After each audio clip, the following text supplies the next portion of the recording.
baka naguguluhan kayo kung nasaan na yung USDT nyo kasi hindi na siya tulad ng dati na nasa labas lang. Dito po siya makikita. Okay, para sa agent na account, pumunta kayo sa coins trading nyo. And then, wait lang kayo, loading ko siya. Top up.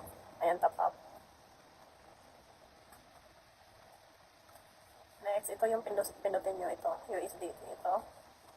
Tapos, di ba nakita yung Tron TRC20? Yan yung pindutin nyo. Itong kulay red po. Choose. Okay, ayan na yung USDT nyo. I-copy nyo lang yan. Copy, lagay nyo doon. So, para naman sa para sa normal na account. Okay, para sa normal na account, pindutin nyo itong coins. Normal na account to. Next is itong top up. Same pa rin yung pindutin nyo. Dati kasi wala yung ganyan. Makita nyo lang siya agad sa baba. Okay, USDT, ito. Pindutin.